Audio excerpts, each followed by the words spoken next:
ever wondered how people become entrepreneurs? How they make money without having a 9 to 5? What about the people that have made their money, acquired millions? How do they continue to have their money work for them? Knowledge is power, my people. Unfortunately, most people aren't too fond of sharing such information without a cost. So here it is for free. All I ask in return is that you pay it forward, share this info with others. This is Marlo Nicole, and you're listening to Business Bullish, where we cover business and money matters from start to finish. You can find me on Instagram at Miss Marlo Nicole with an MS Marlo Nicole, or at www.marlonicole.com. Thanks for listening. Andre. So today on Business Bullish, we have Andre Farr, and he is the CEO of Farr's Best, but we're going to get into that. Andre, tell the audience of Business Bullish a little bit about yourself. Well, I was born and raised in the Bay Area, San Francisco Bay Area, Richmond, California, to be exact. I went to Kennedy High School, where I earned a football scholarship to UCLA. And I came to LA and pretty much advanced my entrepreneurial career here in Los Angeles. And it has been mind-blowing. And it's something that you would never expect from just a guy from Richmond, California. So I know a few things about you. And one of the things, as I explained to you, that we do on Business Bullish is we want to talk about all things business, why you got started. And entrepreneurship is a unique word these days. I hear it a lot. For some people, it's, I'm going to sell some thing on the side. And for other people, it's, the CEO of a big company. So I like to talk to everybody from, the small to the medium to the large. And one of the things that I know of you is, again, with your football career at UCLA, you actually took that and you were doing some major things with sports agents, correct? This episode of Business Bullish, hosted by Marlo Nicole, is sponsored by Just Mary Delivery and Just Mary Cannabis brand, where all your cannabis goods are delivered directly to your door. Chronic arthritis and insomnia have plagued me for decades. After having full hip replacement surgery last year, my doctor offered a sleep medication. I hate taking it due to the side effects. Thanks to Just Mary Cannabis and Just Mary Delivery.app, I have achieved a constant sleep pattern, pain management, and I received my cannabis items by no-contact delivery to my front door, all through Just Mary Delivery.app.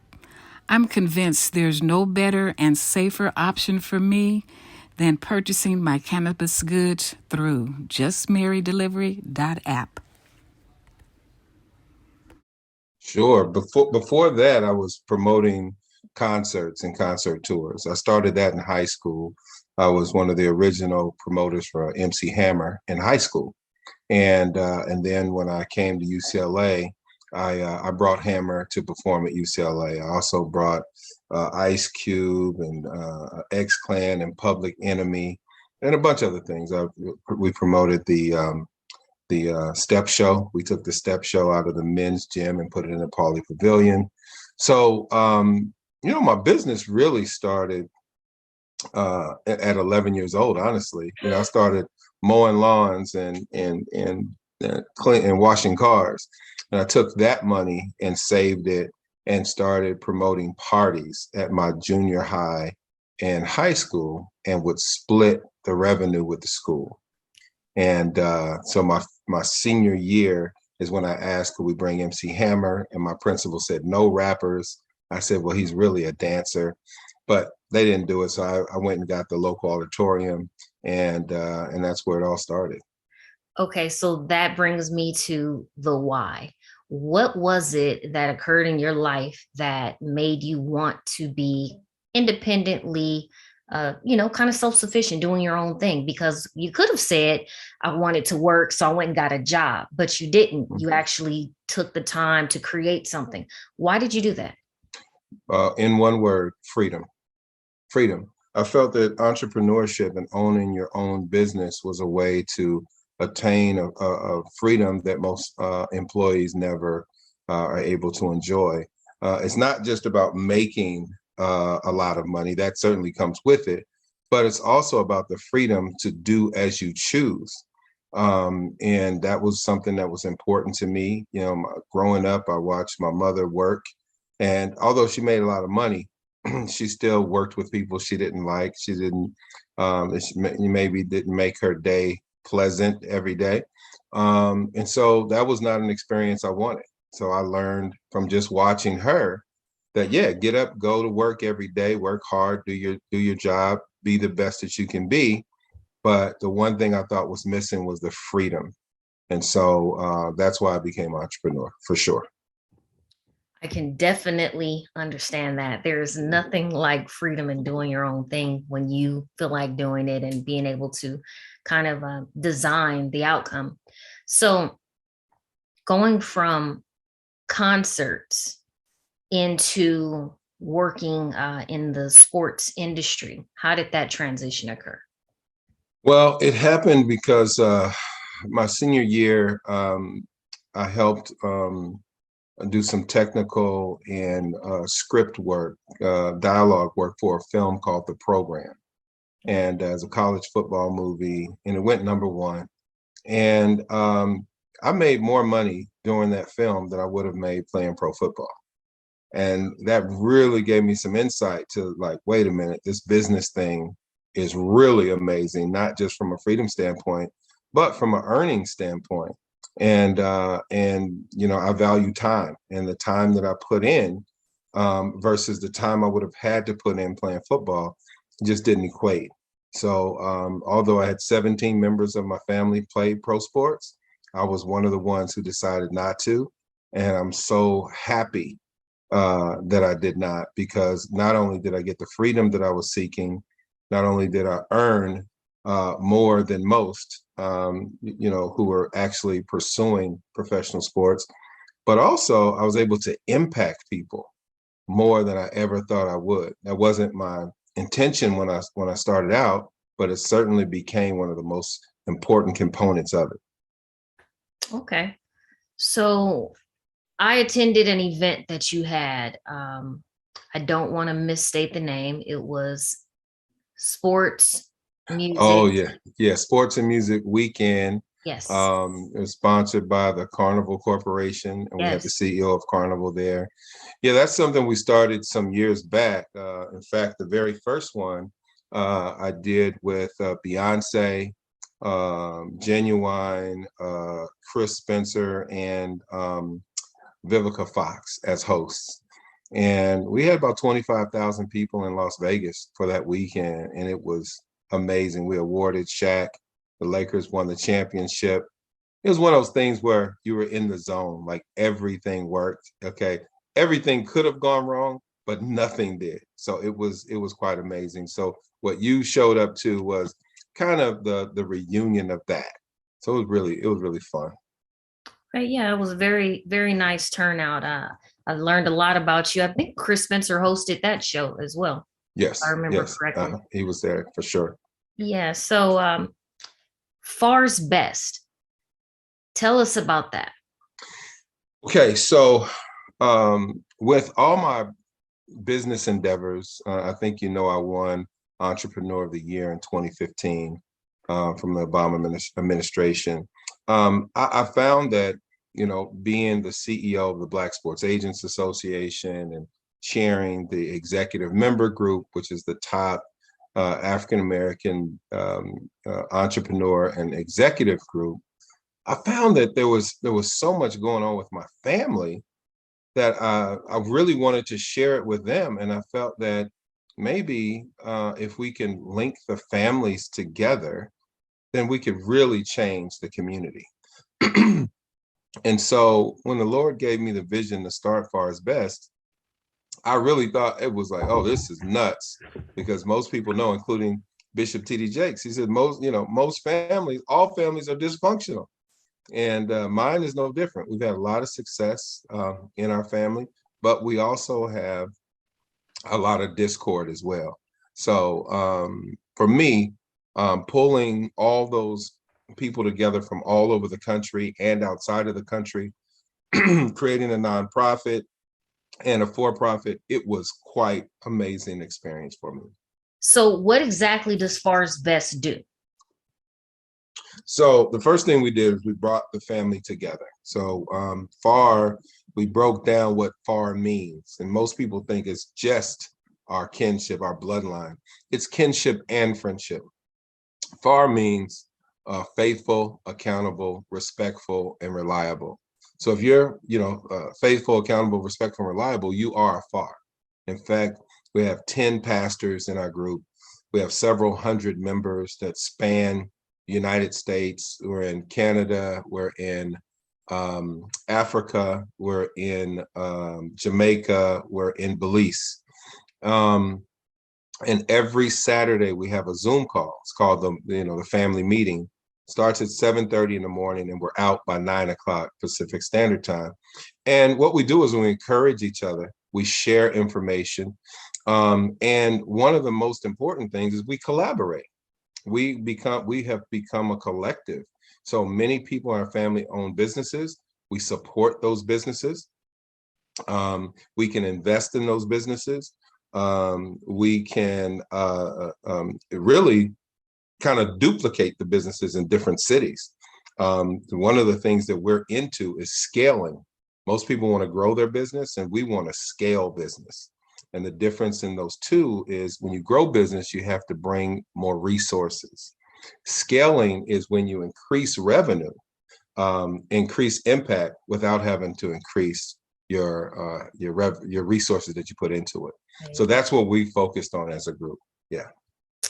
That's amazing. I have to say this.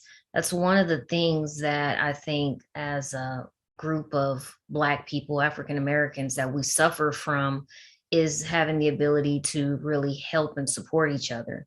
We Sure. support, we'll show up every once in a while, but in terms of, real support, financial support, helping someone get started, helping someone stay going, we struggle with that. And that's one of the things that I guess I kind of envy with other groups is how much they help and support each other. So that's a really good thing that you guys are doing with Farr's Best to be able to, again, scale from within. We scale from within, and it really is, the first thing we had to do was gain trust. And, after doing this for about 3 years now, it has really taken off. In fact, we're having our first Farr family weekend, Father's Day weekend here in Los Angeles. We have people flying in from all over for it. I'd love to have you there, to meet the family, because you are family already. And so it's about embracing. But in order to change, Marlo, people's attitudes, we really have to change the culture. And in order to change culture, we must affect the family. And so that's why we started there. Wow, that's good stuff. In regards to not just Farr's Best, but in any of your other business endeavors, I know you started talking about when you were 11 and how you were able to use your money and kind of reinvest it into something new. As an adult that has operated multiple businesses, that has done a number of large events, what would be some of your advice to someone that is looking into starting a business? Let's just say entertainment, because that's something that you are familiar with, that you've got experience in. But how would you advise someone on getting started in any aspect of entertainment from a financial aspect? Because we always know that you kind of need money in order to make money. So what advice would you give them? First thing I would advise is go into a business that you're passionate about. Okay, go. I call it go where the current is already flowing. If you go with your current, you'll find currency, right? So it's something that you're going to do or like to do, whether you got paid or not. The second thing is be clear about what it is you want from the business and why you're doing it. You have to be very clear and concise about why. Some of the things that I look at is when people start, with this Dre we call it Dre terminology. There's a lot of Dreisms, right? One of them is dream, research, execute. That's what I teach my mentees. You really want to thoroughly dream and imagine the business that you have. Create that roadmap in your mind, where you are now, and look at where Z is. It's also important to think about your MVP, right? Your mission, vision, and purpose. So that's where your why is going to come in. But once you have dreamt, and now you've done your research, and now it's important for you to execute. And I think successful businesses now, for young people who have a lot of passion, it's not about the first year. It's about that 3 to 5 year break. How do you scale the business? And you need to know, how do you become even more clear about where you are and where you want to go? And is your team fully engaged? Are they motivated and highly productive? Because one of the things you have to do is remember, one of the reasons why you started the business was freedom. Okay, it's hard to work on your business when you're working in your business. True. So you must have a great team, and those teams can't be motivated by you. They must be inspired by you. Okay, and so those are some of the things that I will tell young entrepreneurs: not only how to start it, how to incubate it, but how to make it last and how it becomes sustainable over many, many years. I am not going to lie. Trying to motivate and inspire employees is not easy to do. No. So what would you recommend in terms of some of the tactics that you've used to inspire and motivate your teams? One of the main things I use is a clear blueprint, right? And I don't just hand them my vision. I speak to them about the vision, and I listen to what they say back, because now the vision becomes a shared vision. And so now there's a buy-in. Okay, so the success of the company is now associated with them, and they can clearly see how. How do they impact that business? How does their impact affect the success of that business? Because let's keep it clear, and let's keep, like my friend said, let's keep it decent. The number one thing is most people want to be associated with success. Yes. Success has a million fathers, but failure is a bastard. So nobody wants to be a part of a failure. Everybody wants to be a part of a success. So if you can clearly show them the blueprint, they can have that shared vision, and then they're incentivized to do their absolute best to make sure that business is successful and sustainable. You've touched on a lot of really, really good things. So I'm not sure if you have had to do this in terms of any of your business, but structuring. Mm-hmm. Do you have any recommendations on structuring based on the type of business that you have and why? Yeah, absolutely. Structure is another way to bring clarity, right? When I talked about the blueprint for success, part of that is the structure so people can see it. One of the things you want people to be able to not only see it, but to feel it. And one thing I do, if you ever come on our call, you'll see repetition is key. So how I would structure a business from the entrepreneurial standpoint is you want to have people who understand what the goal is. Because here's the key, Marlo. There are people who will be attracted to you and want to work with you, right? And I always say no one works for me. You work for yourself, right? But you work with me on this particular project. But if people can see themselves in the success, in that chart, that hierarchy chart, the one thing you have to be careful of is a person, Marlo, who's attracted to you in a way where they want to be you instead of be like you. Okay, so you want people who come around and say, I want to be more like Marlo. But what you don't want is someone who wants to be Marlo. It's kind of hard to distinguish the two. I prefer people be themselves and maybe take tidbits here and there, but Sure, I sure. understand what you're saying. But yeah, I'm talking about with the inspiration. Yes. It's what I mean by that is it's nuanced, but it's very important to note the difference between the two. The person who wants to be you wants to replace you. Right. So that there breeds jealous and envy. Correct. Okay. The one who wants to be like you, that breeds admiration.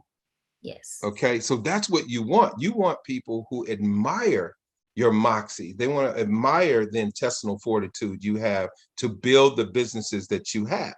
And they say, I want to be more like that. And I want to be a part of that successful team. Because Absolutely. if I'm a part of that successful team, it makes me successful. Yes. That's what you want. No, definitely. So branding, I couldn't help but notice Farr's Best, the logo. It reminds me of a very expensive private school. Yeah. It reminds me of something that I may have once worn on a sweater in Yeah. elementary school or something. Yes, absolutely.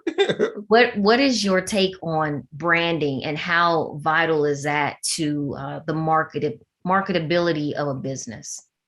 Branding is, as quiet as it's kept, branding is the most valuable asset of any business. Okay, I tell my mentees this all the time. If you take a Mercedes and we park it right next to a Taurus, we take the logos off the Mercedes and put them on the Taurus, take the logos off the Taurus, Ford Taurus, and put it on the Mercedes. Immediately, the Taurus becomes elevated, increase in terms of value in the minds of people. They see the Taurus, but it has Mercedes logo, so now it's a Mercedes.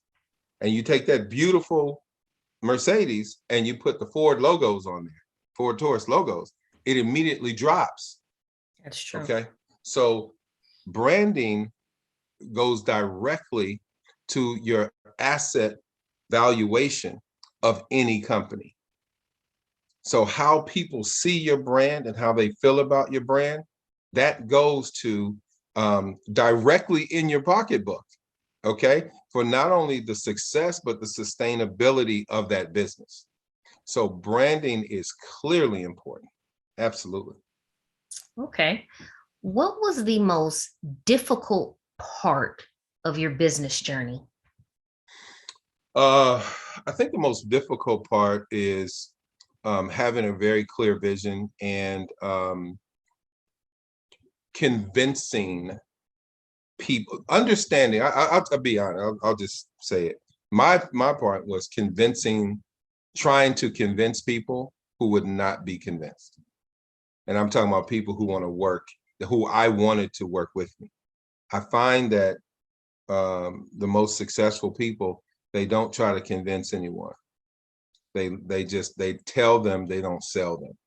So once a person sees the vision and they have a shared vision, then you can build something together that you would not necessarily be able to do solo or without that group, those group of people. So the most difficult for me was learning that lesson, because I always saw success and I've always had individual success, but I tried to share it. And Marlo, I know that you're a person that does that too. You say, hey, we can do this. But then people, they turn away from it, or they give you lackluster effort. Not and committed. Not committed, but they talk a good game. And Oh, so I've learned. Yes. yeah, oh yes. My thing is I really listen very little to what people say and watch intensely in what they do. Absolutely. And so that was the hardest challenge for me. That is definitely a great point and a very valid one. And I'm going to try to requote you because I want to use that again. You don't sell people, you tell people. And I could not have said that better myself. If I could count the number of times, like you said, that I tried to bring someone in and include them, only to feel like, okay, it's not going to work, or I've wasted my time. Sure. But it's the people that watch what you do that say, man, I love it. I want to be a part of that. that you tend to work with and take more seriously, because even in their mind, they're committed to your dream sometimes more than you even realize, because they've been watching and they've Yeah. watched the process. So thank you for addressing that. You know, one of the keys, I don't want you to, because you've already said it. You said include them, right? Yes. Do not recruit them, Right. include them. Recruitment is something that you do when people are going into the army. You know, Yes. you're trying to sell them on something and then get them to do something they don't really want to do. But Correct. once, well, I'm very careful about this. I never say my dream. You know, it's our vision. It's our vision. It's not just mine. Okay. And each of us has a different role to play. Okay. In this vision. Okay. It's just like the execution of a football team, right? Only one person can play quarterback. Only one person can play running back. And you have all these other positions. But which position is most important? None of them. They're all Part of the exactly, team. absolutely. I need the line to block so I can throw the ball to the wide receiver, right? And then people say, well, the quarterback gets interviewed all the time. Yeah, but he still answers to the head coach. Okay. So there's always these things that we can draw from that can get the team not only motivated, but also inspired to where they can see themselves in the success. That's very important. What was the most rewarding part of your business journey? Being able to help so many people, being able to get people unblocked. I think being a successful entrepreneur actually gives a lot of, it allows people to unlock the courage that they already have. Most people don't have the courage to do what you do, Marlo. They'll sit back and tell you a million ways why something can fail. I Correct. don't even believe in the word failure. I don't think I'm going to teach my children that word, because I believe that there is no such thing as failure. When you go and something happens, like maybe an event or some business, and it doesn't go as planned, what I've learned is how not to do it, when not to do it, who Absolutely. not to do it with. And so I look at that as a graduation. I've actually graduated. So it's all a success. I stay in the winning zone. And that's really important as we go through this entrepreneurial journey, is that we have to be motivated ourselves in order for Absolutely. us to inspire others. Absolutely. Again, couldn't have said it better myself. I think a lot of people play it so safe that they don't necessarily understand what it's like to take those type of risk. And you win some and you lose some, and it's scary sometimes to take those type of risk. And I understand why some people don't, but like you, I don't see failure either. So let me ask you this, and we're coming to an end here. How can people support you? Oh, support me. Supporting me, truthfully, is supporting others. My mission is to get Black people to do business with each other, to create a micro market economy. If Black people would just spend money with each other, we would all be wealthier. We could raise, all the ships rise when the tide rises. So people need to understand and fully understand that once I put money in Marlo's hands, chances of that money coming back to our community exponentially increase. We spend so much money in other people's businesses, okay? And we don't do it with our own. In fact, we find every reason not to. They don't realize that we have been predisposed and conditioned to not do that.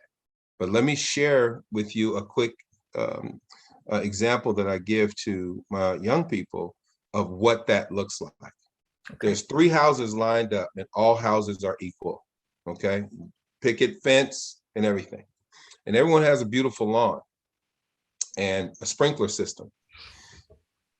We live in the middle house, okay? We have the people who don't look like us that lives to the right. We have people who don't look like us that lives to the left.